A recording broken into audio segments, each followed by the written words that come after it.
Well, here we are, The Division 2. Tom Clancy's The Division 2 is an online-only action role-playing video game developed by Massive Entertainment and published by Ubisoft on the 7th of February 2019. Now, for those of you who are familiar with The Division 1 and The Division franchise, probably don't need to know anything about the game. For those of you who have heard of The Division but never played number 1 and are sort of curious to see what's happening in number 2, basically the story is really cool, and while there is so much to the story, I couldn't possibly explain it all in this one video. The only way to fully understand the story would actually be play through The Division 1 to actually follow the story from day zero. Effectively, there was a virus, or a green poison as they referred to it, which was launched by a man named Aaron Keener in The Division 1, who was a rogue Division agent. Aaron Keener decided that he wanted to bring down America and as such released this virus, which caused devastation through New York and the rest of the country. New York being ground zero and the location in which The Division 1 took place, The Division 2 finds yourself in Washington DC trying to keep order there, which, as you can probably tell by the footage in the background, well, that's probably a little bit too late for that. What can I say about this game? Except, for those who haven't played it, you have missed out. The Division and The Division 2, very revolutionary games in what they did. There's probably not an action shooting role-playing game with MMO elements of this style that have ever done what The Division have done. The team at Massive and the team at Ubisoft have done everything that they have been possibly able to do through the journey of The Division 1 and The Division 2 to put together a truly unique shooting experience full of an open, vibrant, ever-evolving, ever-breathing world where there's always something going on, to the incredible detail in the world, in the weapons, everything that you can interact with. Just the detail is incredible. The AI that's walking around that are causing havoc, that are just randomly in the world doing different things, fighting against the good. You don't find this in a game. When you load into the game, you can choose a few options. You can choose to do some missions, you can choose to run around, but the really cool thing about The Division is the world is the world. When you walk out of the base, there are no loading screens. There are no divisions that stop you from entering another world or waiting for something to load. You can run across the entire map from one end to the other and come across enemies across the map doing their own thing, take down control points, or even do some missions along the way. There's lots of random activities that can be done in The Division, which we'll show you a little bit later on, but I just want to make sure that you fully understand what you're missing out on if you haven't already tried this game. Now, The Division promises a story-driven campaign that every player should follow. I say every player should follow because if you don't follow it and you run around the open world, there's a lot of the game that'll be locked because it is locked behind that story. And they've done that for a very particular reason. They want you to follow the story, understand why you're there, understand what's happening, and try and fight for Washington DC. Now, the missions that you will play through are very integral into the story. The missions make sense. They're not just random, strange missions. Every single mission is following the storyline. So as you go through, it's not like a random mission to just shoot someone for no reason, or to rescue a girl, or to blow something up. Every single mission in this makes sense. So you can enjoy playing through each story and following the story while you complete the missions. Now, as you play through and you're a new character starting out in the game, things will be easy and the world difficulty will be just that, not too difficult. As you progress, difficulty will increase as your gear and everything else increases, and as such with the difficulty, so do the enemies. And let me tell you, the enemies, while they can be easy when you know how to play the game and you've gotten to max level and you've got your gear and your guns and everything just the way you want it, the enemies pack a punch. They really do.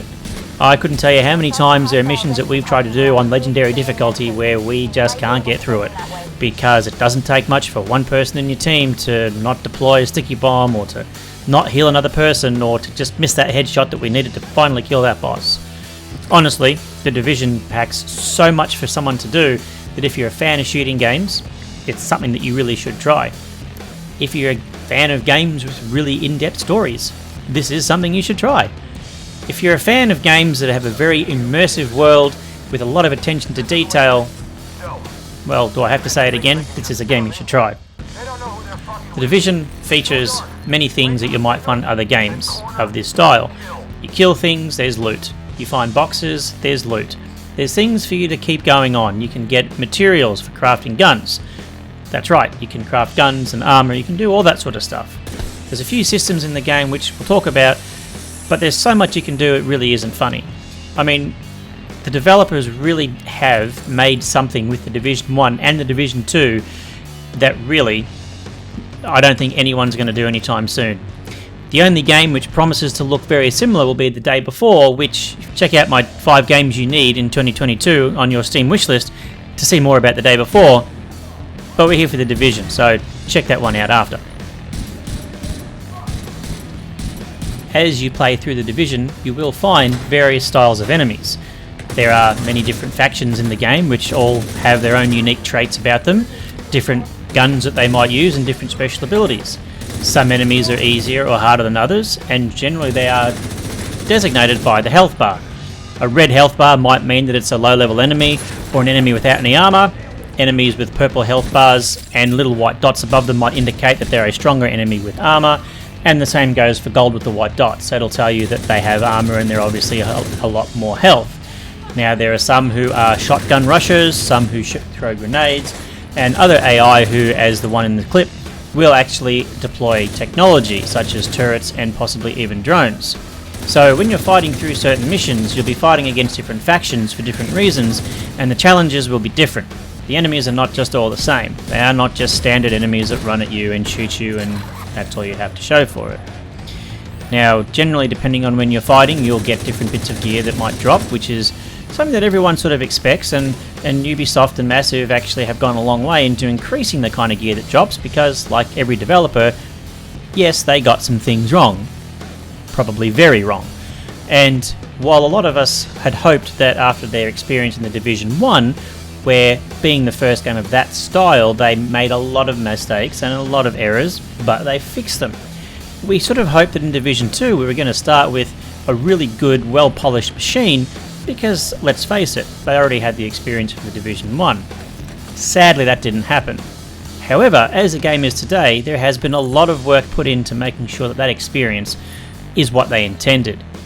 Now, beautifully, as you're fighting, you get to choose from many different weapons, from assault rifles to submachine guns to single-shot rifles, sniper rifles. There's a lot you get to choose from. And the attachments make a difference on your weapons. Maybe not in the traditional style that you might think, but of course we'll cover that as well. Beautiful thing about the Division is when you play, you really do get to play in your own style. Whether you're someone who likes to hang back and snipe, whether you want to be mobile in the action, or whether you're someone that likes to be the tank and heavy-handed, you can go in there. In the Division there are generally 3 play styles, that of the technician, that of the tank, and that of the damage dealer. Now, the way this generally works is, depending on how you will want to gear yourself, if you want to be a technician, you'll generally gear yourself towards your electronic skills.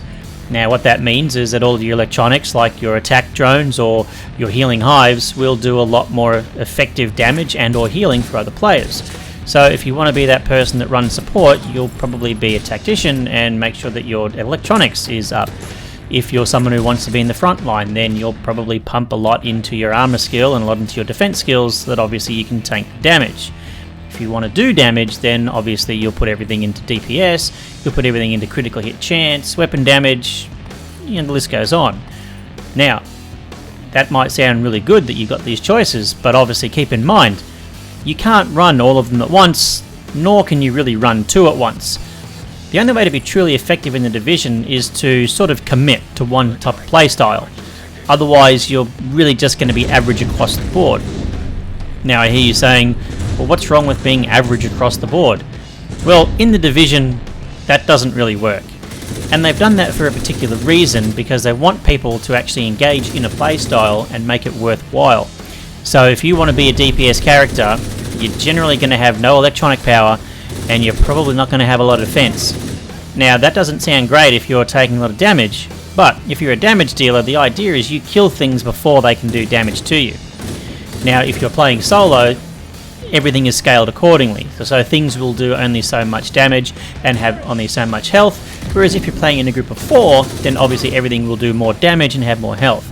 And that's where the tactical side of it comes into it. If you're playing with someone else and you're a DPS dealer and the other person is health, well then what you want is the person with all the health, who's the tank, to run in and be a bullet sponge to take all that damage, while the person who does damage is doing just that, sitting down somewhere, hiding and shooting away. Now, if you have a full squad, it obviously is a good idea to try and have someone with electronics so they can do the healing and help with gadgets, and you want someone who's a tank and you want someone who does damage. The 4th person, well, hey, you roll with whatever you've got. Obviously more damage is better, because when you're playing with 4 people and the enemies are a lot harder and you're on the harder difficulties, damage is really needed, because some of these enemies, well, let me tell you, they've got some health. Do they ever? When you're going through the missions, unlike most missions or other games, you don't necessarily just die and start again. There is of course a difficulty where, yes, if you die you do start back at the start and have to do the whole mission again, and if you're into that kind of punishment, then the Division have you covered. Otherwise, as you're going through the missions, you do get to pick checkpoints where once you reach them it will save your progress. So hey, look, don't stress, because if you die you just go back to that checkpoint. Now, I know a lot of people probably say, well, that's no good, you know, we want to go back to the start, we want it to be a challenge, we want it to mean something. Hey, if you want to set to that difficulty, you can. But in this game, sometimes it can be as simple as just letting one enemy through or missing a couple of shots and a whole team can wipe, or you can wipe by yourself. So you really have to keep all that in mind. Now, when it comes to the weapons, I spoke about different stats that you could have, from critical hit damage to weapon damage, but there's also perks that happen on each of your different guns. Now, your perks, you can choose different perks and swap them around, but the perks will give you certain abilities. So while you're in cover, for example, a perk might give you added stability of your weapon, which will mean that if you're someone who plays in cover rather than standing out in the open, you're going to have a lot more stability while in cover. There are other perks that for every bullet that you land, you'll gain critical hit damage or weapon damage, or probably even effective damage, which means that as you hit a bullet, your bullets will do more damage over range. Every weapon has its certain abilities that are standard. An example is an assault rifle will generally have weapon damage, a submachine gun might have critical hit damage on it, so you really need to have a look at what the weapons offer and how you want to play with them. Now that said, you can change your stats up, so even if a weapon doesn't necessarily have what you want, there is a way to change some of those things later on with their recalibration and optimization stuff, which of course I'll get to. Now, there are of course special weapons in the game that you can use, which depending on the specialization that you choose will mean that you have that extra special weapon that you carry on your back, whether it be a grenade launcher or a sniper rifle. You really do get to choose how you want to play. But I've got to tell you that when you're playing these games, if you're not careful, the enemy will get you. So the Division is certainly something where you've got to not just run in like Rambo, because sometimes running in like Rambo will get you killed. So you really do need to think about how you're playing and try and play it tactically. And that's really what the developers wanted, and the fact that they've executed it so well is really, really great. Now we'll talk for a minute about the specializations. There are 6 specializations in the Division 2. Firewall, which a firewall is the specialization that you'll want to use if you're looking to use a lot of extra flame damage with some of your skills, or even be flame retardant. So the idea is that if you run that, you want to run a shield and you want to protect your team from the enemy. The gunner obviously uses the minigun and is really good if you want to pull the minigun out and face tank one of those really heavy bosses. Technician obviously gets perks for electronics if you want to be someone who works with all your gadgets. Survivalist uses a really mean crossbow to actually kill things with a silent crossbow bolt. Demolitionist using the grenade launcher, and sharpshooter using a sniper rifle. So depending on how you like to play, there's probably a specialization that will suit your playstyle. You can of course go through and you can reset the different specializations once you choose them. So if you find that a skill isn't quite to your liking or it's not quite to your playstyle, you can of course move it around. But it is nice to know that you have that flexibility. Now for me, I play sharpshooter because I enjoy having a sniper rifle that does millions of damage worth to any enemy that I headshot, so that's obviously for me. Now if we take a moment to talk about the gadgets that you get, because everyone can use them, there are quite a few. Sticky bomb, traps, decoys, pulse, the turret, the hive, chem launcher and firefly are just the first page. Once you've sort of absorbed those ones that you might want to use, you get the Seeker Mine, the drone, and the shield. Now the riot shield is, as you would expect in most games, a big shield that you bring out and no one can penetrate it. And every single piece of technology there actually has its own little offshoot of specialization. So depending on how you want to use it, you'll get to use a different way that it'll work compared to someone else. You might want a hive that heals. You might want a hive that restores armor. You might want a chem launcher that shoots one type of chemical compared to another, or a sticky bomb with a different kind of explosion. So you really can get to choose what you want to do with your specializations. There is a store where you can obviously buy and sell things, which is obviously really good, as you'll be picking up items and want to get rid of them and be in the market for new items. It's an especially good spot to find items for sale that'll have an attribute or a stat that you might actually want that one of your guns or your armor pieces don't actually have on them. And of course, every game has a stash, and they've conveniently separated it between your weapons and your individual pieces of gear. So if you really want to find one particular item without having to wade through all this random crap, you go in, you pick the type of gear item that you're looking for, and it's got it all there. Conveniently and very neatly shows all of the damage stats and attributes that are on the weapon, so if you're trying to find something you want to use, it's very easy to do so. And of course, while we're here, why don't we talk about the White House? The White House is of course the base of operations, where you'll find various tools to your advantage. Crafting Station. Crafting Station is where you're going to spend some of your time trying to make the perfect weapon or the perfect backpack, knee pads, mask, whatever you might be looking for. Many things you can make there for all your weapons, from assault rifles to machine guns to shotguns, everything that you make. Some weapons you'll have to find blueprints for, but once you find the blueprints you'll be able to craft them. The other really good station is the Recalibration Station. Now this allows you to optimize, recalibrate your weapons. Optimization is a way to try and make all of your stats as high as possible by taking stats you find on other guns, storing them in your library, and then using it to actually increase a stat on a piece of gear or a weapon that you're currently using. The Recalibration Station allows you to take attributes and talents from other weapons, store them in your library, and then of course apply them to something else. So that's a really good station to make sure that you keep up to date. You do, of course, as well have a shooting gallery of your very own within the basement of the White House. I don't know if that really exists or not, but it's still a good thing. So as you're trying to change your loadout before going into the world to see how it works, you can see what your damage numbers look like, how your weapons are performing, anything you need to do really. So it's a really nice addition just to have just below where you're going to be selling and crafting and optimizing without having too much hassle. You can set the difficulty of the shooting range to change the type of target enemies that are there. So if you want an easy target or a heavy target, you can actually change that. So if you're planning on doing a legendary mission, you can actually test out what your weapons are going to do to the enemy while you're fighting the legendary missions. And that's a really nice addition, because how many times have you gone to do a really tough bit of content and you found that the gear you've had hasn't been good enough, and you kind of wish you didn't waste the time to go all the way there and invest the time. You wish you could have tested that out beforehand. Now another little cool feature within the White House, for those of you that are in a clan, they have the clan side of the White House, or the clan hall, where you go into and you can have your own little leaderboards and stashes just for the clan, that as you do things and earn XP you gain more rewards in there, bounty boards that are for the clan only, and of course you got your clan only store.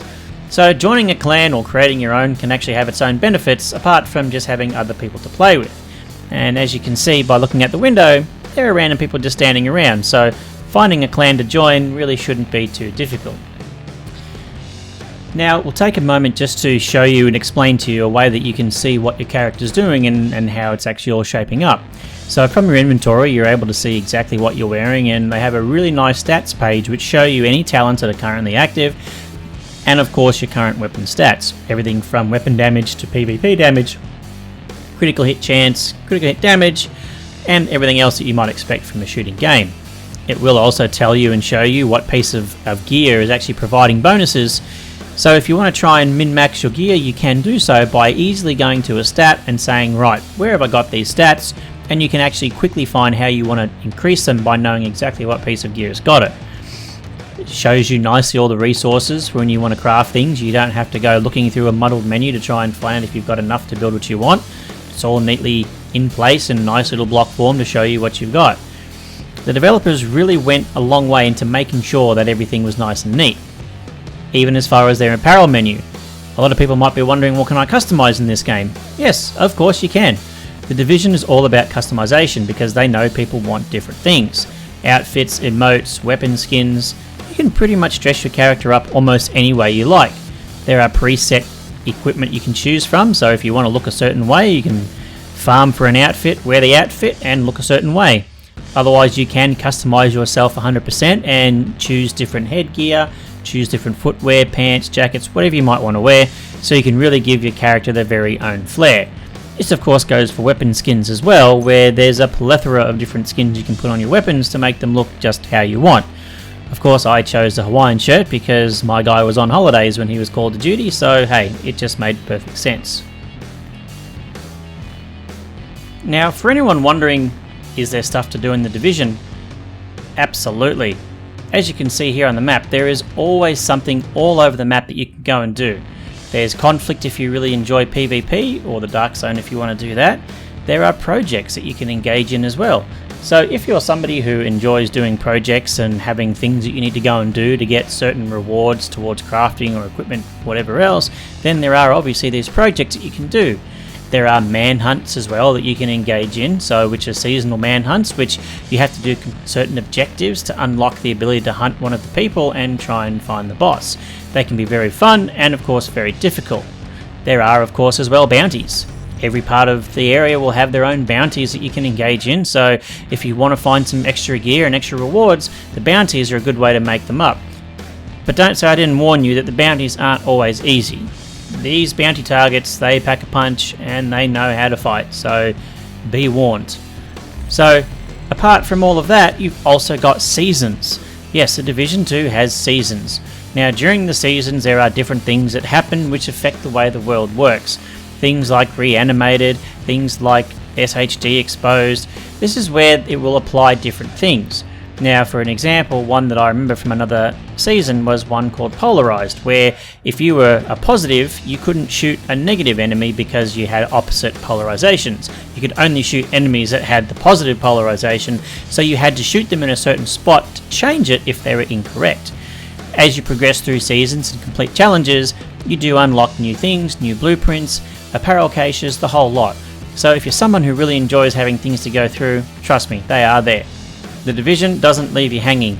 There are, of course, many things that you can engage in to occupy your time and make the game feel like it's yours. Apparel caches to unlock, weapon skins, as I said, where there's something different, even emotes. If you want something to do when you're playing with your friends, hey, why not, and even your apparel. The Division really is a game for you. Now, something that we touched on was the world, how the world was seamless and you could go wherever you wanted. The world is very large and has many things to do, with iconic locations like Roosevelt Island, the Dark Zone, as you may or may not remember it, Washington National Airport, the Pentagon, and of course, for those of you who do remember Division 1, you can of course go back to New York City and do a small portion of expansion within Division 2. There are of course other events you can do, Camp White Oak, Coney Island, Manning National Zoo, and the Kenley College. These are all items that you can go to which will give you a different experience and a different set of challenges. And one of the newer ones that they put in, which was the Summit, which was a 200-story skyscraper where you have to work your way from the bottom to the top to actually fight the bosses up there. Now, if that wasn't enough for you, there's always ever-changing missions and invasions that you can do. And if you're that way inclined, you can go do PvP in the Dark Zone, which are the purple areas on the map. Now, when you decide that you want to go somewhere, you can of course fast travel if you've been there before, but otherwise, if you want to head to a certain location, like I said, the world is seamless. You set a destination, it tells you where you go, and from standing right inside the White House, you can just start walking. And once you start walking, the world doesn't end. There are no cutscenes, there are no pauses to load, that's it. You wait for the gates to open and you walk out. And the really cool thing is that while you're walking along, as I said, the world is alive. There are randomly generated NPCs, random events that will pop up, random dangers that are out and about in the world. So you do obviously need to be mindful that when you're running along, don't just set the auto run and go make a cup of coffee, because you'll probably find that you'll come back and you'll be dead and you'll have to start running all over again. As you're on your way to various items, you'll find NPCs that are in trouble and need help, so you can help them. Sometimes you'll get equipment from it, sometimes you won't, but it doesn't really matter because it just makes the world feel alive. So rather than feeling just like an empty world where nothing's going on, well, there is always something going on. Certain areas of the city are actually controlled by different factions, and if that's the case, you need to try and take those back so that you get friendly control over the city and your NPCs can get supplies back and forth. So if you find one of these enemy control points, light the flare and get ready for a fight because they know you're coming for them. Once you manage to kill the final boss of a control point, you'll clear that particular section, which means that you've now cleared the offensive side. Now you have to get ready for the defensive side. Every control point that you take, they want to take back from you straight away, so make sure you get your ammo and get anything you need and get ready because they're coming back for you. All you have to do is hold out long enough, and then once you can hold out the onslaught from the enemy trying to take it back, the control point will then be yours and it will be friendly. Once you've identified the boss in the final offensive wave and you kill him, the control point will be yours. However, be warned, there are rogue agents that will come for you if they know you're around. And as you can see here, it's not over yet because the rogues are coming. Now, rogue agents are something that they installed into the game in the Division 1. However, in the Division 2, rogue agents are a lot more difficult. Rogue agents are something that you fight through the storyline quite a lot and show up at really inconvenient moments. Rogue agents can be very hard to fight as they pretty much are you. They have all your technology and all the guns you have, and they fight just like you, but they have a lot more health and a lot more armor. Don't take rogue agents lightly. Depending on how many you get, whether it's 2, 3 or 4, they really can ruin anyone's party. But don't worry, if you don't kill the rogue agents, it doesn't mean that you failed. Once you clear something, the rogue agents are just a little bit of extra special. So, hopefully you get some rogue agents and you get some extra special gear. Might even get a named weapon out of it if you're lucky.